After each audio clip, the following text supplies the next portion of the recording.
This tutorial is about bulk moving, archiving, and deleting communities. Periodically, we need to remove a community, but when we remove a community, we don't want to lose all of the content. So typically what we do is we create an archive community, and within that archive community, we store all the information from those communities that we're deleting just so that we have a sort of a record in there.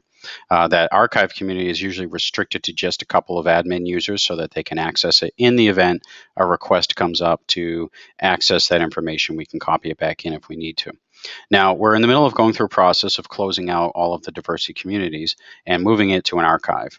And so what I'm going to do is I'm going to pick a diversity community here, and just any random one for now, just to do the demonstration. Oops, help if I spelled diversity correctly. All right, so you can see I've got the archive already created. That's where we're loading the content. So I'm just going to pick a random one here. Let's just pick this one, see if there's any content in it first.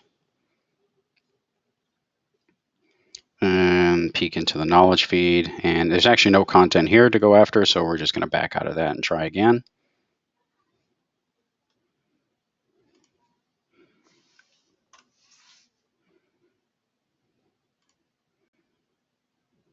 All right, so let's try another one here. Let's go to diversity care, new hire onboarding. Okay, so we're going to take a look inside of this community here, see what kind of content we have. Once we verify that there's content in there to copy over, we'll copy it over, and then we'll be deleting the community when we're done. So once we're in the community, we're going to go into the admin right here. And then we're going to pick bulk content operation. And so we can, if we wanted to, pick an individual piece of information and move it. But since we're going to be moving the entire community out, we'll do that. Now, we have two choices. We can copy or move it. I'm of the mindset to do copy because if something fails in the middle of the move, we could actually lose content. So what I prefer to do is copy and retain the information first before I actually delete the content. So this one, I'm going to search for diversity archive here because this is where we're going to be putting it. And there it is right there. And so we're moving all content. So we don't have to worry about any of this down here. So I'm going to click copy now. It's going to ask me if I'm sure. And in a moment, we get the green bar. It says bulk content was successfully completed. Okay, so now all of this content has been moved. Now, since this community has been earmarked for deletion, we're going to go ahead and click delete community over here. Now, we don't delete communities unless we're absolutely certain, and only after we've had a chance to archive the content. Because once we delete the community, all the users that are members of this particular community are going to be removed from it.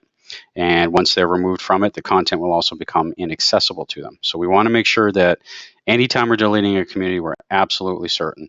And the system's going to ask you at least 3 times. So once I've clicked it here, 2, I'm going to click it here, 3 times I'm going to click it here. And now this particular community has been destroyed. Now on the next page, it'll give you a notification, say, okay, it's in process, and we'll let you know when. If you've got your settings set to be emailed, it'll show up there, or otherwise it will show up in your notifications bar right here. And you can see that I've actually deleted a couple of communities, and I'm getting my notification that it's all set and completed right there. So that's how we do a bulk content move, archive, and deletion of a community. Again, be sure that whatever community you're deleting, you've absolutely validated that it needs to be deleted. Thanks.